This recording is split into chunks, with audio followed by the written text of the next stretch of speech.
तर नमस्कार. स्वागत आहे आपलं आजच्या या व्हिडिओमध्ये जे विज्ञानावर आधारित अत्यंत महत्त्वाचे असे 10 प्रश्न जे येणाऱ्या टी-ई-टी परीक्षेमध्ये विचारल्या जाऊ शकतात. असे 10 प्रश्न मी आज आपल्यासमोर घेऊन आले आहे आणि आजचा सगळ्यात महत्त्वाचा म्हणजे आजचा जो टॉपिक आहे तो टॉपिक आहे मायक्रो ऑर्गॅनिझम. ओके. तर याला आपण इंग्लिशमध्ये मायक्रोबसुद्धा असं म्हणतो. तर मायक्रो ऑर्गॅनिझम्स या विषयावर आजचे हे 10 प्रश्न राहणार आहेत. तर चला तर सुरू करूया आजच्या या 10 प्रश्नांना. सर्वात पहिला प्रश्न आपल्यासमोर इथे आहे, की पेनिसिलिन नावाचं अँटिबायोटिक हे कशापासून बनवल्या गेलेलं आहे? तर अँटिबायोटिकला मराठीमध्ये प्रतिजैविके असे सुद्धा म्हटल्या जातं. तर पेनिसिलिन नावाचं अँटिबायोटिक हे कशापासून बनवल्या जातं हे अँटिबायोटिक? तर यामध्ये आपल्याला ऑप्शन्स दिलेले आहे. पहिलं ऑप्शन आहे बॅक्टेरिया, व्हायरस, तिसरं ऑप्शन आहे ईस्ट आणि चौथं ऑप्शन आहे फंगस. तर याचं योग्य उत्तर आहे फंगस. तर हे जे पेनिसिलिन नावाचं पहिलं अँटिबायोटिक आहे याचा शोध डॉक्टर अलेक्झांडर फ्लेमिंग यांनी लावला होता आणि यामध्ये त्यांनी हे जे पेनिसिलिन नावाचे अँटिबायोटिक आहे ते फंगसपासून तयार केलेलं होतं. आणि एक गोष्ट लक्षात ठेवा, अँटिबायोटिक हे जे असतात हे फक्त बॅक्टेरियांना किल करण्यासाठी किंवा त्यांची जी ग्रोथ असते ती प्रिव्हेंट करण्यासाठीच वापरल्या जातात. व्हायरसवर वापरल्या जात नाहीत. ही गोष्ट आपल्याला काय करायची आहे, हे लक्षात ठेवायची आहे.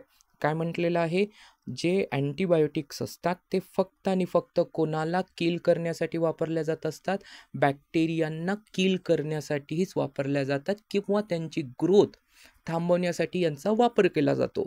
आणि हे पेनिसिलिन नावाचं जे अँटिबायोटिक आहे हे कशापासून तयार केलं जातं? एका फंगसपासून तयार केलं जातं. ही गोष्ट आपल्याला लक्षात ठेवायची आहे. व्हायरसवर अँटिबायोटिक्स काम करत नाही. तर याचं योग्य उत्तर आहे फंगस. यानंतर आपल्यासमोर एक ऑड वन आउट दिलेला आहे. तर यामध्ये आपल्याला ओळखायचं आहे की ऑड वन आउट कोणता आहे? तर ऑप्शन्स दिलेले आहे निमोनिया, लेप्रेसी, कॉलरा, हेपेटायटिस. तर यातलं जे ऑड वन आउट आहे हिपॅटायटिस. आता हिपॅटायटिस का बरं? कारण की हे जे निमोनिया आहे, लेप्रेसी आहे आणि कॉलरा आहे, हे सगळे जे डिसीज आहेत हे कशापासून होतात?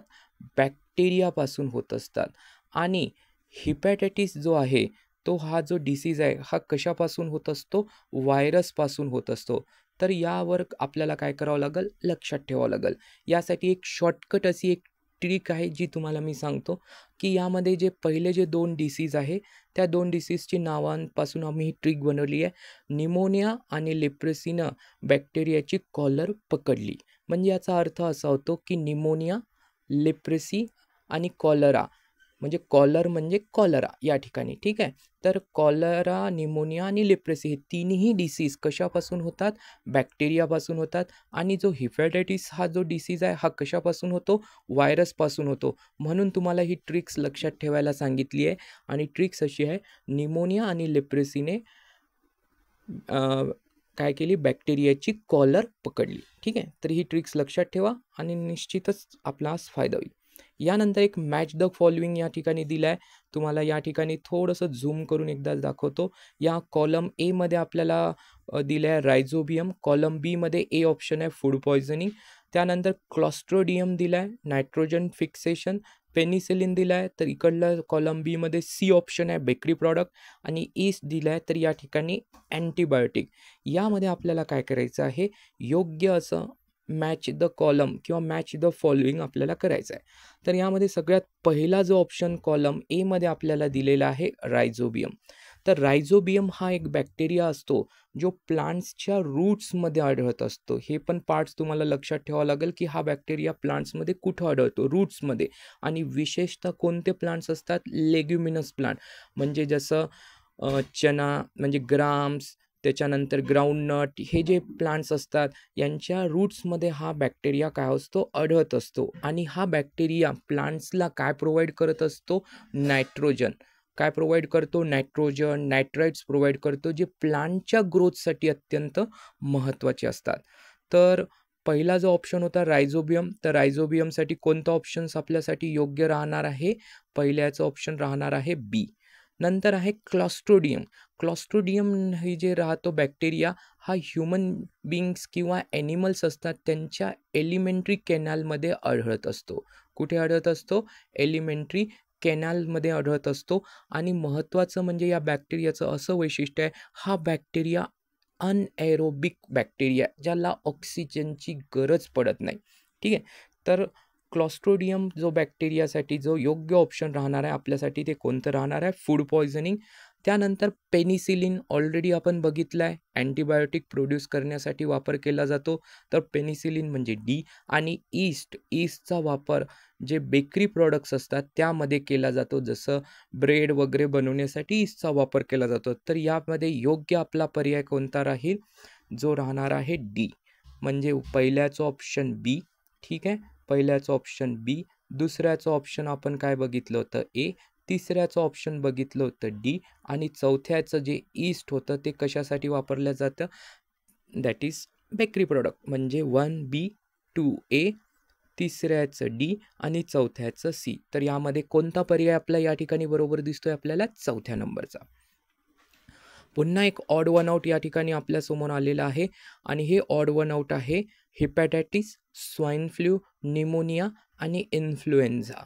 तर यामध्ये आपल्याला ऑड वन आउट ओळखायचं आहे. म्हणजे कोणत्या डिसीज बॅक्टेरियापासून होत असते, काही डिसीज व्हायरसपासून होत असतात, काही डिसीज प्रोटोझोआपासून होत असतात. असे वेगवेगळे मायक्रो ऑर्गॅनिझम्स इन्व्हॉल्व्स असतात त्यापासून होतात. तर यामधलं जे योग्य असं पर्याय आहे ऑड वन आउट ते आहे निमोनिया.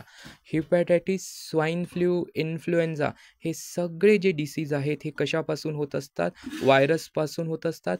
फक्त आणि फक्त निमोनिया हा जो डिसीज आहे हा फक्त आणि फक्त कशापासून होतो? बॅक्टेरियापासून होतो. बाकी सगळे व्हायरसपासून होत असतात.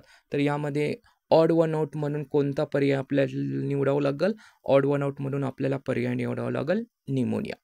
यानंतर east can be reproduce by, म्हणजे नवीन एका ईस्टपासून दुसरा ईस्ट कशा प्रकारे तयार होतो हे आपल्याला शोधायचं आहे. तर या ठिकाणी आपणासमोर पर्याय दिलेले आहे स्पोर फॉर्मेशन, दुसरा पर्याय दिला आहे फ्रॅगमेंटेशन, तिसरा पर्याय दिला आहे बडिंग आणि चौथा पर्याय दिला आहे फिशन. तर जो ईस्ट नावाचा जो मायक्रो ऑर्गॅनिझम्स आहे याचे खूप युजेस आहे, खूप ॲप्लिकेशन आहे. परीक्षेमध्ये बरेचदा यावर प्रश्नसुद्धा विचारले जातात. तर ईस्ट जो आहे हा कशापासून तयार होतो? बडिंगपासून. म्हणजे यामध्ये जर तुम्हाला जर सांगायचं झालं तर एक इमेज मी आपल्यासोबत शेअर करतो. बघा, त्या ठिकाणी आपल्यास दिसेल की या इमेजमध्ये जे पॅरेंट ईस्ट सेल आहे त्याच्या वरती या ठिकाणी काय होतात? बर्ड्स तयार होत असतात. बघितलं असेल आपण या इमेजमध्ये. तर या प्रकारचे बर्ड्स त्यावर प्रोड्यूस होत असतात आणि त्याद्वारे एक नवीन ईस्ट काय होत असतं? प्रोड्यूस होते. आणि दुसरं महत्त्वाचं पर्याय याच्यातला असा की ईस्ट जे आहे हे दोन प्रकारचे एक रिप्रोडक्शनचे टाईप्स असतात. एक असते सेक्स्युअल रिप्रोडक्शन आणि दुसरं असते असेक्स्युअल रिप्रोडक्शन. तर हा जो प्रकार येतो ईस्टचा तो कोणत्या कॅटेगरीच्या रिप्रोडक्शनमध्ये फिट बसतो? असेक्स्युअल रिप्रोडक्शनच्या कॅटेगरीमध्ये, ज्यामध्ये फक्त आणि फक्त एकच पॅरेंट यामध्ये इन्व्हॉल्व असतात, म्हणून यांना असेक्स्युअल रिप्रोडक्शन म्हटलं जातं. आणि ज्या ठिकाणी दोन पॅरेंट्स इन्व्हॉल्व असतील त्यांना काय म्हटलं जातं? Sexual reproduction. ठीक आहे. तर हे झालेलं आहे ईस्ट. तर ईस्ट हे कशाद्वारे प्रोड्यूस होतात? East can be reproduce by budding. तर योग्य ऑप्शन राहील बडिंग. यामध्ये नंतरचा प्रश्न आपल्यासमोर आलेला आहे milk turns into yogurt which of the following bacteria, म्हणजे कोणत्या बॅक्टेरियाद्वारे दुधाचं दह्यामध्ये रूपांतर होत असतं. तर या ठिकाणी आपल्याला पर्याय दिलेले आहेत. पहिला पर्याय आहे रायझोबियम, दुसरा पर्याय आहे क्लॉस्ट्रोडियम, तिसरा पर्याय दिला आहे मायकोबॅक्टेरियम ट्युबरक्लोसिस आणि चौथा पर्याय दिला आहे लॅक्टोबेसिली. तर या ठिकाणी आपल्याला एक गोष्ट लक्षात ठेवावी लागेल की जे मिल्क असतं त्या मिल्कमध्ये जे बॅक्टेरिया प्रेझेंट राहतो तो राहतो लॅक्टोबेसिली बॅक्टेरिया. आणि हा लॅक्टोबेसिली बॅक्टेरिया काय करतो?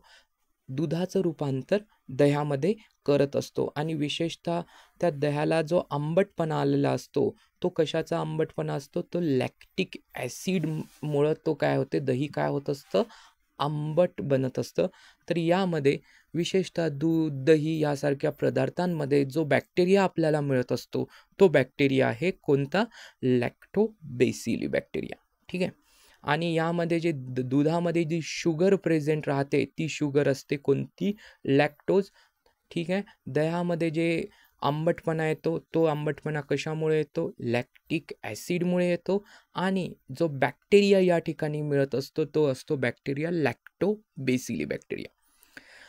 यानंतरचा जो प्रश्न आहे, rhizobium bacteria provide nitrogen, nitrates, amino acid while the plants provide the shelter and food to these bacteria. Such relationships is called as. तर बघा, हा जो रायझोबियम नावाचा जो बॅक्टेरिया असतो, तर या रायझोबियम बॅक्टेरियाला कशाची आवश्यकता असते? फूड आणि शेल्टर, इवन प्रोटेक्शनसुद्धा आपण या ठिकाणी म्हणू शकतो. आणि जे झाड असतं, प्लांट असतं, त्यांना कशाची आवश्यकता असते? प्लांटला आवश्यकता असते त्यांच्या वाढीसाठी, त्यांच्या ग्रोथ होण्यासाठी कशाची आवश्यकता असते? नायट्रोजन, नायट्राइट्स किंवा अमिनो ॲसिडची आवश्यकता असते. तर मग हे अमिनो ॲसिड्स काय करतात? रायझोबियम बॅक्टेरिया कोणाला प्रोव्हाइड करतं? प्लांटला प्रोव्हाइड करतं. आणि प्लांट त्यांना काय प्रोव्हाइड करतं? फूड प्रोव्हाइड करतं. आणि हे दोघंही एकमेकांवर काय असतात? इंटरडिपेंडंट असतात. आणि दोघांमुळं जे एक रिलेशनशिप राहतं त्या रिलेशनशिपला आपण काय म्हणू शकतो? Symbiotic relationship. कोणतं रिलेशनशिप या ठिकाणी नाव दिलं आहे? That is called as symbiotic relationship. म्हणजे प्लांट हा कशावर डिपेंड आहे? बॅक्टेरियावर डिपेंड आहे. कशासाठी? नायट्रोजनसाठी. आणि बॅक्टेरिया हा कशावर डिपेंड आहे? प्लांटवर. कशासाठी? फूडसाठी आणि शेल्टरसाठी. तर या प्रकारच्या रिलेशनशिपला काय म्हटलं जातं? सिम्बायोटिक रिलेशनशिप म्हटलं जातं. हा प्रश्न CTETमध्ये एकदा विचारण्यात आलेला आहे.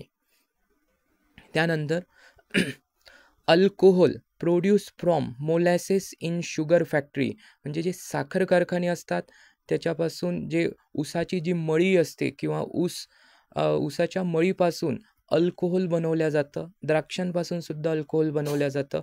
तर अल्कोहोल बनण्याच्या प्रोसेसला नाव दिलं जातं फर्मेंटेशन. आणि या अल्कोहोल बनवण्यासाठी कोणत्या प्रकारच्या मायक्रोब्सचा, कोणत्या प्रकारच्या मायक्रो ऑर्गॅनिझम्सचा वापर केला जातो जेणेकरून हे अल्कोहोल म्हणजे मोलॅसेसपासून बनवल्या जातं शुगर फॅक्टरीमध्ये?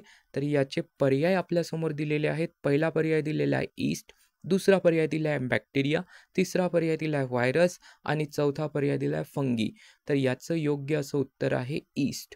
तर ईस्टचा वापर करून काय केलं जातं? शुगर फॅक्टरीजमध्ये अल्कोहोल बनवल्या जातं मोलॅसेसपासून. ठीक आहे. तर योग्य पर्याय आहे east.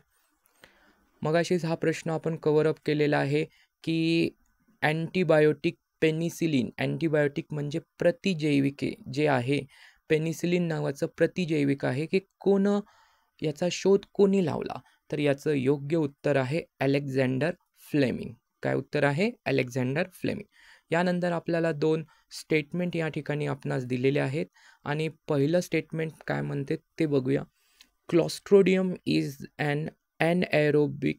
क्लॉस्ट्रोडियम is an aerobic bacteria. आणि दुसरं स्टेटमेंट दिलेलं आहे food poisoning can cause by clostridium bacteria.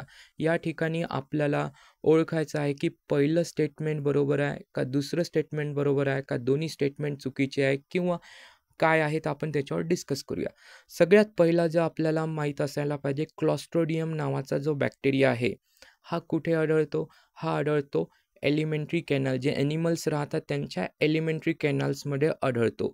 आणि महत्त्वाचं म्हणजे हा जो बॅक्टेरिया, या बॅक्टेरियाला ऑक्सिजनची गरज नाही. कोणाची गरज नाही? या क्लॉस्ट्रोडियम नावाच्या बॅक्टेरियाला ऑक्सिजनची आवश्यकता नाही. कारण की हा कोणत्या प्रकारचा बॅक्टेरिया? ॲनएरोबिक बॅक्टेरिया आहे. म्हणजे एरोबिक म्हणजे काय असते? ऑक्सिजनची गरज असणे. आणि इथं काय म्हटलं आहे? क्लॉस्ट्रोडियम इज ॲन एरोबिक बॅक्टेरिया. म्हणजे याचा अर्थ काय झाला? एरोबिक हा ऑप्शन काय झालेला आहे? चुकीचं आहे. म्हणजे या ठिकाणी जे पहिलं स्टेटमेंट आपल्याला जे दिलेलं आहे ते स्टेटमेंट काय आहे? फॉल्स आहे. हा क्लॉस्ट्रोडियम नावाचा जो बॅक्टेरिया आहे हा कोणता बॅक्टेरिया आहे? ॲनएरोबिक बॅक्टेरिया आहे, एरोबिक बॅक्टेरिया नाही. दुसरं, for food poisoning can cause by clostridium botulinum म्हणजे हा एक प्रकारचा बॅक्टेरियाचा प्रकार आहे, क्लॉस्ट्रिडियम बॅक्टेरियाचा. तर हे उत्तर काय आहे? बरोबर आहे. जे मीठ असतात, जे नॉन-व्हेज असते किंवा जे मीठ असते, कधी-कधी आपण बघत असतो की वेगवेगळ्या पंक्तीमध्ये जे मीठ असते ते काय होतं, त्याद्वारे अनेक लोकांना आजार होतात, पोटात दुखायला सुरुवात होते किंवा वेगवेगळ्या प्रकारचे प्रॉब्लेम्स त्यांना येतात. तर हे कशामुळे येतात? हे जे मीठ असते, मीठ खाल्ल्यामुळं होतात आणि महत्त्वाचं म्हणजे जे मीठ असते ते पॉयझनस बनतं आणि पॉयझनस कशामुळं बनतं? ते बनतं क्लॉस्ट्रिडियम नावाच्या बॅक्टेरियाचा ज्यावेळेस एअरसोबत कॉन्टॅक्ट येतो. म्हणजे काय तो ऑक्सिजनसोबत ज्यावेळेस कॉन्टॅक्ट येतो, त्यावेळेस या बॅक्टेरियामुळं काय होऊ शकतं? फूड पॉयझनिंग होऊ शकतं आणि महत्त्वाचं म्हणजे या बॅक्टेरियाला कशाची आवश्यकता नाही, ऑक्सिजनची गरज नाही. हा एक अनएरोबिक बॅक्टेरिया आहे. जसं याचा हवेसोबत संपर्कात येतो, त्यावेळेस या बॅक्टेरियाद्वारे काय होण्याची शक्यता असू शकते? फूड पॉयझनिंग होण्याची शक्यता असू शकते. तर या ठिकाणी आपण बघूया पर्याय काय-काय दिलेले आहे. पहिलं स्टेटमेंट ट्रू आहे, दुसरं स्टेटमेंट फॉल्स आहे. यानंतर पर्याय दिला आहे, पहिलं स्टेटमेंट फॉल्स, दुसरं स्टेटमेंट ट्रू. तिसरा पर्याय आपल्याला या ठिकाणी दिला आहे, S1 आणि S2 म्हणजे दोन्ही स्टेटमेंट फॉल्स आहेत आणि चौथा पर्याय आपल्याला या ठिकाणी दिला आहे, S1 आणि S2 दोन्ही ट्रू आहे. तर याचं योग्य उत्तर आहे, पहिलं स्टेटमेंट काय आहे?